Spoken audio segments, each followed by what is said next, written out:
Pemirsa, kita sampai di penghujung acara. Kita kayaknya diskusi terfokus pada ketika tahun 65 dan 98. Kurang pembahasan menurut saya tahun 70, bagaimana tahun 80, bagaimana tahun 90, apa positif, apa negatifnya Presiden Soeharto. Itu yang kurang. Saya berharap dari dua pembicara yang masih ada menyinggung soal itu. Sekarang saya persilakan Pak Refli Harun. Sekaligus beliau baru saja promosi Doktor Hukum Tata Negara. Dan saya ucapkan selamat karena saya berharap tokoh-tokoh tata negara ini muncul lagi. Kita udah mematikan hukum tata negara dari tahun 59 sampai 98 dan hampir tidak ada orang yang mau ngambil jurusan tata negara. Tapi setelah reformasi baru tata negara muncul lagi. Kenapa? Karena di pemerintahan yang katakanlah tadi otoriter, tertutup,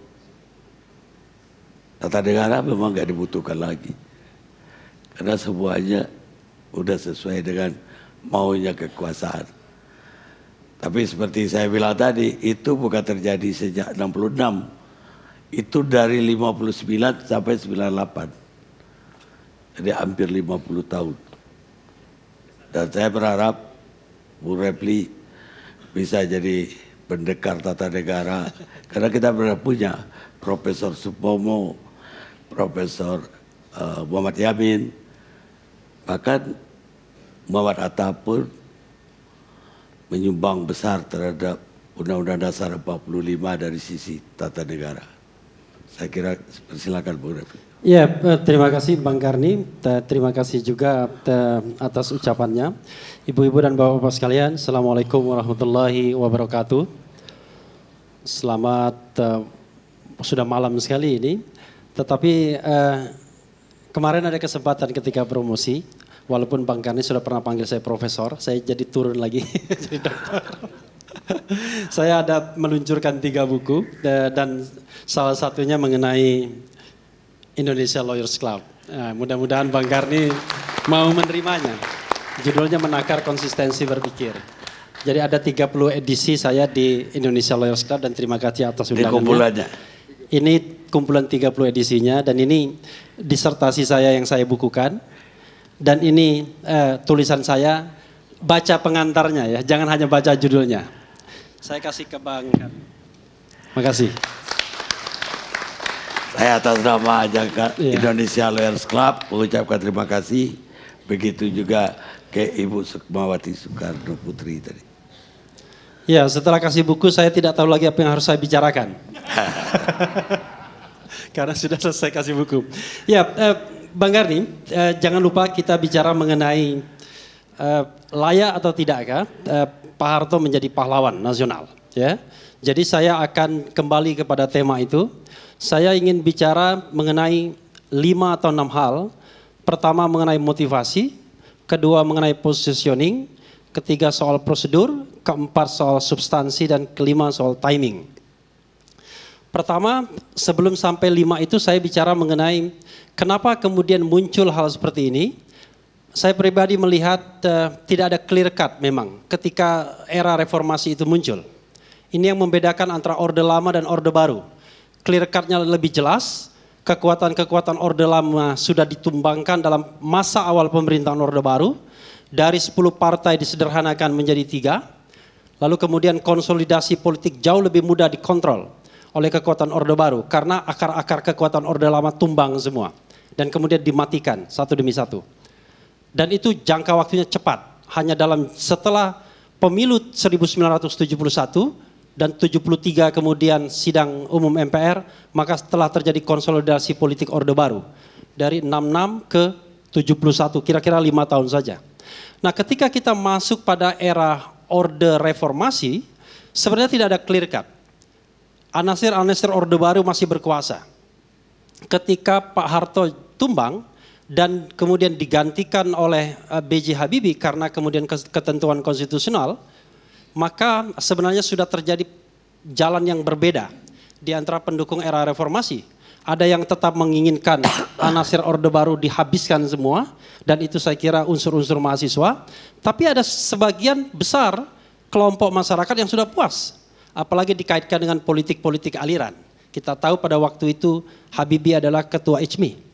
Maka kemudian ada kepuasan juga pada waktu itu ketika Habibie berkuasa, maka kemudian ada kelompok-kelompok lain mix up antara pendukung Orde Baru yang bermimikri ke dalam era reformasi dengan kelompok-kelompok baru yang kemudian sebenarnya ahistoris terhadap Orde Baru tersebut. Tapi bukankah Habibie justru dalam pandangan saya ya presiden yang paling membuka demokrasi? That's right. Karena momentumnya Bang Karni. Jadi pada waktu momentum. Tidak aja itu, ketika mahasiswa bahkan mau mengeroyok dia sebenarnya di Surabaya. Dan pas Pampers menghalangi dia untuk ke mahasiswa itu, Habibie malah bilang, udah mereka mau salaman sama saya, padahal mau gebukin dia. Ya itu kita hargai ya. Memang saya personally tidak ada persoalan dengan Prof Habibie, karena Habibie orang yang sangat demokratis juga. Karena dia lama di luar negeri, jadi dia sudah biasa bikin siup juga dihapus semua. Dia biasa berpikir egaliter seperti itu. Tetapi kan dia sesungguhnya kan bagian dari kekuasaan Orde Baru, dan siapapun, sedemokratis apapun orangnya, seegaliter apapun, ketika masuk dalam sebuah sistem kekuasaan yang otoritarian, maka kita tidak bisa berkata apa-apa. Bang Karni saya kira tahu betul bagaimana ketika menjalani profesi wartawan harus berpirau melawan ombak ketika menulis, tidak bisa straight to the point. Nah, tetapi saya ingin bicara kenapa kemudian politik lustrasinya tidak jalan, Bang Karni. Pembedaan, kalau misalnya ada politik lustrasi misalnya bahwa siapa yang terlibat dalam misalnya kelompok-kelompok otoritarian non-demokratik, dalam istilah Prof Mahfud non-demokratik dalam disertasinya, tetapi di dalam Orde Lama dikatakan otoriter. Maka sesungguhnya barangkali kita jauh lebih gampang untuk kemudian melakukan konsolidasi demokrasi. Tetapi karena anasir-anasir kekuatan Orde Baru dan diwakili oleh partai politik itu memang terangkut juga di dalam rezim era reformasi ini, dan kita tahu bahwa tahun 1999 Golkar kalah, tetapi tetap nomor 2. Pada 2004 langsung bounce back, menang kembali. Dan ini luar biasa sesungguhnya. Intinya adalah memang sekarang mix up. Nah, tidak heran kemudian kalau partai seperti Golkar, tetap partai besar, menginginkan kemudian mempromosikan Pak Harto sebagai pahlawan nasional. Nah, persoalannya adalah karena tadi secara subjektif mengatakan karena sudah menjadi ketua Dewan Pembina dan lain sebagainya. Persoalannya adalah Bang Karni, ibu-ibu dan bapak sekalian, pemirsa sekalian, kita tidak melihat pada bagian mana kemudian pahlawan nasional itu harus diberikan. Makanya kita berdebat. Ada yang berdebat melihatnya momen opname 1 Maret, iya mungkin. Ada yang melihatnya kemudian tragedi berdarah 65, ada melihatnya 98, tapi mungkin tidak melihat 70, 80 dan lain sebagainya. Nah, inilah yang kemudian kesulitan bagi kita, apakah untuk menjadi pahlawan nasional itu kita harus holistik. Dari sejak dia mengabdi pada Republik ini ketika dewasa sampai dia meninggal. Maka dia tidak ada cacat dan celahnya. Ataukah kemudian kita harus melakukan reinterpretasi terhadap pahlawan nasional? Seperti dikatakan Fadlizon tadi, pahlawan nasional cukuplah mereka yang mempertahankan kemerdekaan atau mereka yang berjuang merebut kemerdekaan. Sisanya kita klasifikasikan gelar dan tanda jasa lainnya.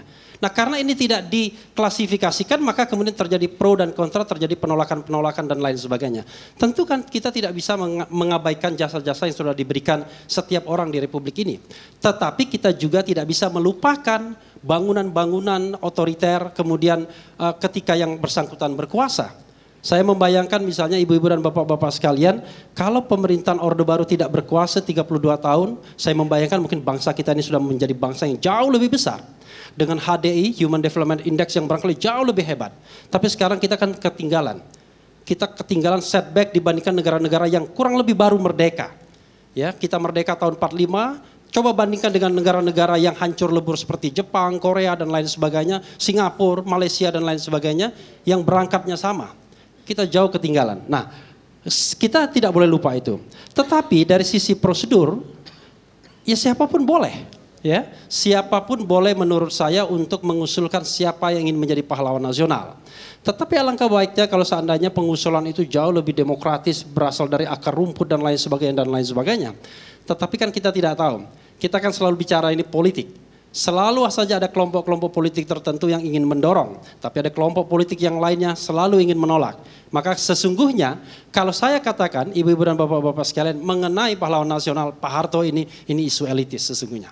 Bukan isu akar rumput, isu elitis saja. Baik antara yang mendorong maupun yang menolak. Dari sisi substansi yang ketiga, tadi sudah saya singgung kalau kita bicara substansi. Pada substance mana, pada substansi mana kita mau berdiskusi bahwa Pak Harto layak menjadi pahlawan nasional. Kalau kita bergerak hanya pada misalnya serangan umum 1 Maret, that's right, pasti layak. Kalau kita bicara misalnya bonanza, booming minyak pada tahun 70-an, yang dikatakan Bang Karni, di mana ekonomi kita kuat sekali, mungkin layak. Tapi dalam perspektif politik, seperti juga disertasi Pak Mahfud, sangat tidak layak. Karena justru pada masa pemerintahan Pak Harto, kita mengalami tidak ada demokrasi. Kita semua mengalami, saya mengalami 9 tahun paling tidak, sejak mahasiswa sampai kemudian Pak Harto tumbang, bagaimana sulitnya bersuara. Bagaimana kemudian kita mengalami ketakutan.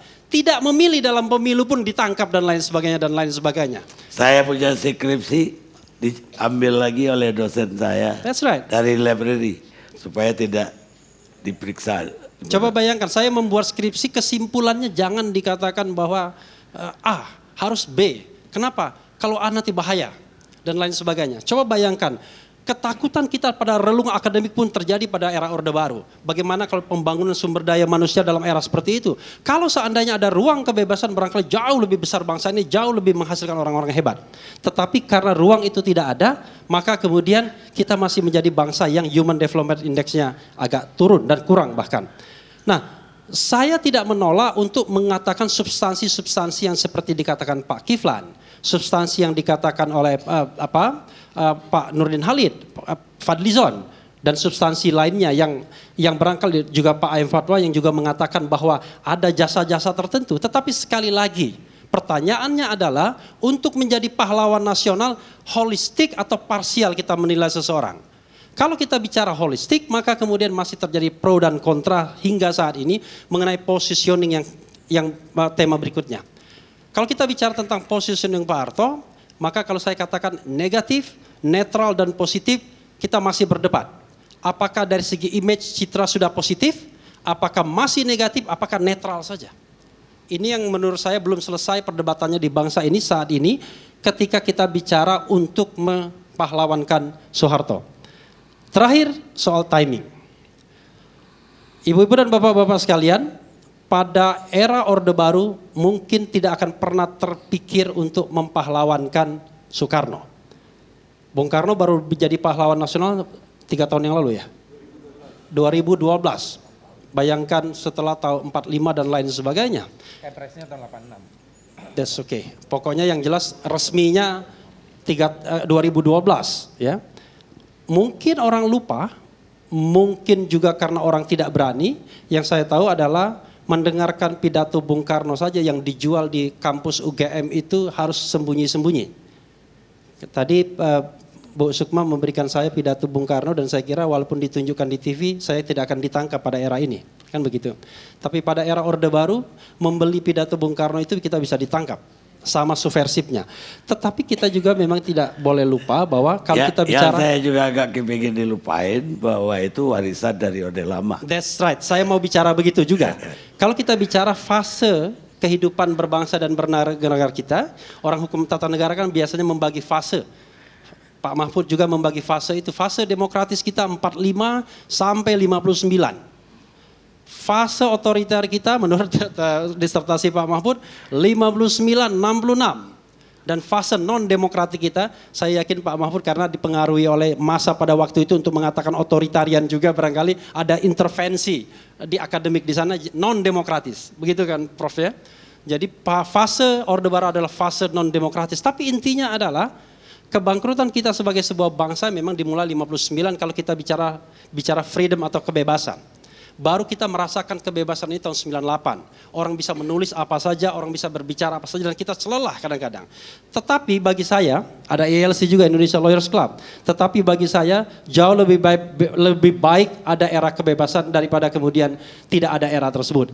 Makanya kemudian ada filsafat Cina mengatakan ada suatu daerah di mana mereka lebih senang hidup di sana walaupun keluarganya dimakan serigala, dimakan binatang buas. Karena di situ adalah tanah kebebasan ketimbang dia hidup di tanah yang terlihat makmur tapi tidak ada kebebasan. Saya memilih untuk menjadi hidup di tanah kebebasan ini. Karena itu sekali lagi, kalau kita ingin menjadikan Pak Harto, saya merasa terakhir timingnya barangkali belum saatnya, belum tepat. Karena masih ada kontroversi yang luar biasa, masih ada pembelahan di masyarakat, masih ada motif-motif politik yang mengiringinya, dan kadang-kadang motif politiknya itu sangat singkat saja, 2019 dan lain sebagainya. Karena itu nantilah, barangkali ketika kita ada clear cut, tidak ada lagi yang pro dan kontra, tidak ada lagi pengikut Pak Harto, tidak ada lagi kemudian orang yang membenci Pak Harto secara direct langsung karena mengalami hal-hal tertentu. Pada saat itulah barangkali kita bisa mempahlawankan Pak Harto dengan satu objektivitas pada momen oknum yang mana dia pantas disebut pahlawan dan pada bagian mana sesungguhnya dia telah merusak bangsa ini. Wabillahi taufiq wal hidayah. Wassalamualaikum warahmatullahi wabarakatuh. Kalau beliau ini ngomong sampai kita nggak bisa interupsinya di mana gitu loh, karena mengalir terus. Sekarang Profesor Mahfud sebagai closing. Terima kasih. Ya, terima kasih Bang Karni. Pada tahun 98 itu saya ikut demonstrasi besar-besaran untuk menjatuhkan Pak Harto. Saya pegawai negeri sipil, tetapi pada waktu itu saya di Jogja bersama teman-teman, ada 87 perguruan tinggi pada waktu itu bergerak bersama-sama agar Pak Harto turun. Ketika Pak Harto kemudian mengumumkan akan melakukan reshuffle dan akan mempercepat pemilu, kami dari Jogja berteriak, tidak ada reshuffle, Pak Harto harus turun. Sehingga pada saat itu Pak Harto kemudian sesudah mengambil 11 tokoh agama itu, pada akhirnya 2 hari kemudian berhenti juga. Artinya pada waktu itu kita bertaruh juga, kalau Pak Harto tidak jatuh, orang-orang seperti saya ini habis sudah pada waktu itu. Tetapi pada waktu itu ada Amin Rais, Lukman Sutrisno, puluhan ribu orang berbaris di Jogja menuju keraton agar Pak Harto turun dan tidak bisa ditawar. Itu pengalaman saya tentang Pak Harto. Yang kedua, pada tahun 78, saya adalah mahasiswa baru yang untuk pertama kali ikut demonstrasi mahasiswa di Indonesia yang isunya minta Pak Harto diganti. Sebelum itu tidak ada demo minta Pak Harto diganti. Ada tahun 74 Malari itu tidak minta Pak Harto diganti, itu demo untuk modal asing, untuk dominasi Jepang di sini. Tapi 78 saya ikut demo yang kemudian waktu itu ditembaki mahasiswa, ada yang masuk penjara. Korbannya seperti Heri Ahmadi, Rizal Ramli, Magdir Ismail dan sebagainya itu yang kemudian dipenjarakan pada tahun 78 itu. Lalu jauh sebelum itu saya masih teringat ketika Pak Harto baru naik presiden. Saya masih kecil, ini untuk memberi bingkai dulu pada apa yang ingin saya sampaikan. Saya masih kecil pada waktu Pak Harto pada waktu itu dipuja-puja di mana-mana. Benar kata Pak Kiflan, saya masih ingat Bung Karno itu dikejar di mana-mana, bahkan demo-demo itu mengatakan mahmilupkan Bung Karno. Gitu. Artinya pada mulanya Pak Harto itu adalah orang yang memang dianggap penyelamat terhadap bangsa ini. Tetapi sejak tahun 78 itu sudah terasa bahwa korupsi sudah mulai merajalela dan itu baru berhasil kita menjatuhkannya pada tahun 98. Jadi dulu saya adalah orang yang secara politik sangat tidak suka dengan Orde Baru, sehingga saya ikut turun. Tetapi sesudah lama begini, ya alasan-alasan dulu menjatuhkan Pak Harto tuh KKN misalnya. Nah sekarang KKN lebih banyak loh dari zaman Pak Harto. Iya tuh, lebih banyak. Nggak bisa. Zaman reformasi itu lebih parah, jadi vertikal horizontal KKN-nya udah pasti. Hutangnya lebih banyak. Indeks Gini rasio kita Indeks Gini rasio kita. Zaman Pak Harto itu kesenjangan kita 0,200. Masih agak imbang, masih agak merata pendapatan itu. Sekarang ini per hari ini 0,435 sudah sangat di lampu merah itu. Iya. Artinya begini, kalau kita dulu menjatuhkan Pak Harto oleh karena dia KKN, apa kita tidak merasa berdosa sekarang ini kepada Pak Harto? Sekarang KKN-nya lebih banyak. Nanti aja. Silakan. Dulu yang korupsi Golkar aja. Sekarang semua partai pakarnya boleh tanya saya secara spontan, siapa yang korupsi di partai ini, siapa korupsi. Saya hafal 10 partai yang sekarang punya nama di parlemen. Punya. Nah, oleh sebab itu, maka saya berpikir, oke, secara politik bisa diperdebatkan, tapi secara hukum, berdasarkan Undang-Undang nomor 20 tahun 2009, Pak Harto itu memenuhi segala syarat untuk mendapat pahlawan nasional. Ada 13 syarat di situ untuk menjadi pahlawan nasional. Memenuhi syarat Pak Harto. Kalau mau bicara kesalahan presiden, semua presiden punya salah. Mungkin banyak yang tidak tahu. Ketika Bung Karno mengeluarkan dekret, membubarkan DPR, membubarkan konstituante, Bung Hatta itu nulis buku Demokrasi Kita. Di situ Bung Hatta pun mengatakan Bung Karno itu kudeta. Bung Karno kudeta. Artinya kalau ada orang bilang Pak Harto kudeta, sebelumnya pun sama, sebelumnya pun lagi sama. Begini, oleh sebab itu saya kira tidak boleh kita dendam-dendam politik terlalu berlebihan itu. Tidak boleh. Sama. Saya bandingkan ketika isu yang sama menimpa Gus Dur. Gus Dur diusulkan presiden. Tidak setuju. Bahkan ada pejabat mengatakan tidak bisa Gus Dur itu membubarkan DPR, membubarkan parpol. Bung Karno juga membubarkan konstituante, membubarkan DPR, membubarkan parpol dengan Perpres nomor 4 tahun 60. Yang ketika dilawan gitu, dikatakan, loh, lalu diminta fatwa ke Ketua Mahkamah Agung. Benar enggak Perpres saya? Ketua Mahkamah Agungnya takut. Benar, bubar dia Mas Sumi. Ketua Mahkamah Agung waktu itu namanya Wiryono. Menteri Ketua Mahkamah Agung. Menteri Ketua Mahkamah Agung. Wiryono Projodikoro. Dia menyatakan Perpres Bung Karno ini sah konstitusional, Mas Sumi PSI harus bubar. Tetapi begitu Bung Karno jatuh tahun 66 bulan Februari, adalah Wiryono yang membuat petisi bahwa Bung Karno melakukan pelanggaran konstitusi karena membubarkan Mas Sumi dan PSI. Wiryono yang buat petisi itu. Padahal dia dulu yang membuat konsep pembubarannya oleh Bung Karno. Itu artinya apa? Itu soal politik situasional aja. Sehingga bagi saya, kalau kita mau, susah sih. Saya agak kurang sependapat dengan Bung Refli. Ini tidak ada ukurannya nih. Pahlawan di bidang apa, pahlawan di bidang apa, pahlawan di bidang apa gitu. Sudah ada ukurannya di undang-undang. Dan Kementerian Sosial saya kira sudah memproses secara hukum sudah benar. Tapi secara politik belum. Sudah ada ukurannya. Kalau misalnya kita mau fokus pada Pak Harto, ya dia belum pernah dijatuhi hukuman pidana juga. Bung Karno juga belum pernah diadili, belum pernah dijatuhi hukuman pidana. Kemudian malah sekarang itu orang mulai kampanye rindu ya zaman Pak Harto gitu. Saya tidak rindu sama sekali. Tapi sekarang kan sudah dikampanyekan. Dan ini seluruh proses reformasi sejak awal kita nih menjadi semakin jelek bukan semakin baik, kecuali di dalam kebebasan berpendapat, berorganisasi dan sebagainya. Tapi korupsinya makin merata sekarang ini. Angka kesenjangan tadi, kemudian indeks persepsi korupsi kita di dunia internasional. Masa kita memperbaiki naiknya setahun dari tahun sesudah 18 tahun reformasi dari 2,4 cuma jadi 3,6, belum mencapai angka untuk lulus tuh minimal kan 5,5 lah. Ini masih 3,6 sekarang ini.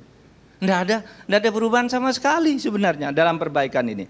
Nah, oleh sebab itu, kalau bicara Pak Harto, ya Pak Harto itu sudah berhasil lah membangun ekonomi. Bahwa dia salah, ya salah. Presiden sebelumnya juga salah, presiden sebelum lagi salah, gitu. Oleh sebab itu, kenapa pinjam istilah Pak Fatwa, ini orang-orang yang sangat hebat semua, sangat mulia hatinya untuk bangsa ini. Kenapa tidak semua presiden yang pernah menduduki jabatan itu dengan segala jasanya, kita anggap pahlawan aja lah. Saya terus terang, saya pergi ke Sumatera gitu, ke Simalungun gitu, ada satu pahlawan nasional. Ini pahlawan nasional, waktu itu Bung Karno tidak, saya mau nangis. Masa Bung Karno tidak, orang seperti ini ada makam pahlawan nasional namanya, seorang kolonel. Sehingga kita waktu itu dukung Bung Karno pahlawan. Meskipun sebenarnya kalau menurut undang-undang dengan adanya pahlawan proklamator itu, Bung Karno itu tidak perlu pahlawan nasional lagi karena sudah di dalam undang-undang itu disebutkan yang dimaksud pahlawan nasional sudah mencakup pahlawan proklamator, pahlawan ampera, pahlawan macam-macam lah. Udah masuk semua. Bung Karno dapat 2 nih. Dapat 2 loh pahlawan Bung Karno. Kalau menurut undang-undang. Gitu. Nah, oleh sebab itu, saudara, saya kira mari kita sekarang ini berdamailah dengan sejarah. Saya ingin katakan bahwa siapa yang menentukan memberi atau tidaknya itu, pertama harus dikatakan bahwa untuk menjadi pahlawan itu bukan hak orang yang akan mendapat pahlawan, bukan hak. Kalau hak itu bisa dituntut sampai habis. Pahlawan itu adalah hak presiden untuk memberi. Oleh sebab itu, karena itu hak presiden, dewan gelar dan macam-macam itu hanya membantu presiden. Ini tergantung pada kearifan presiden menilai para pemimpin-pemimpin kita yang lalu itu. Kalau bicara Pak Harto jeleknya ya banyak sekali, baiknya juga banyak sekali. Misalnya, karena saya katakan dulu kan didukung pada awal Orde Baru, tapi lama-lama korupsi. Kalau menurut Pak Sumitro itu kan sejak tahun 78 Pak Harto mulai korupsi kan pada waktu itu. Sejak itu pula mahasiswa mulai, maksud saya pemerintahannya korupsi, penuh KKN gitu. Tapi sejak itu pula kemudian mahasiswa berusaha menurunkan Pak Harto dan itu baru berhasil 20 tahun. Nah, jadi sekarang yang menentukan adalah presiden, itu hak presiden. Kalau hak itu bisa dituntut dan bisa tidak. Oleh yang memberikan, bisa diberikan, bisa tidak.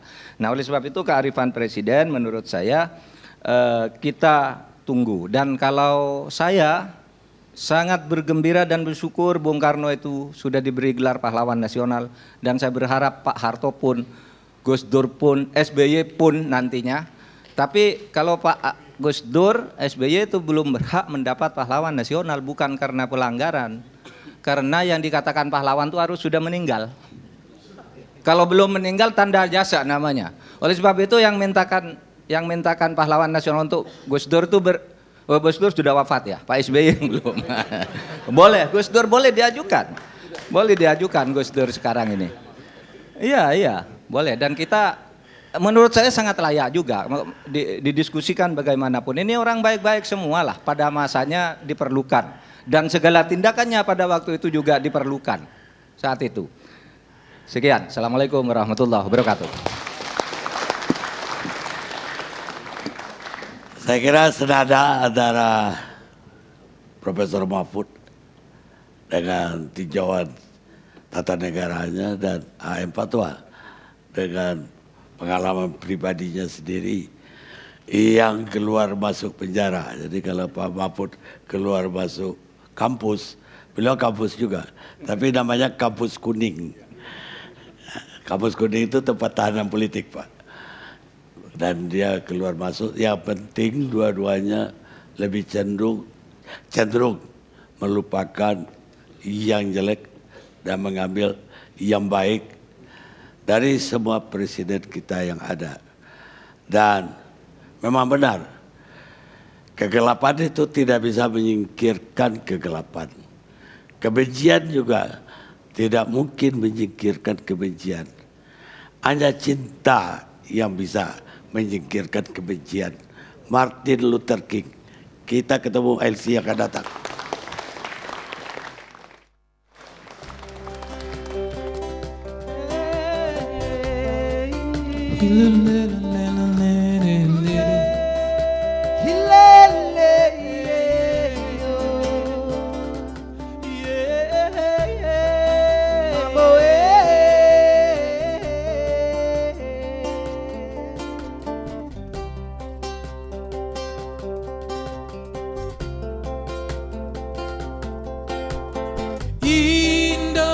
Indonesia merah darahku, putih tulang bersatu dalam anganku.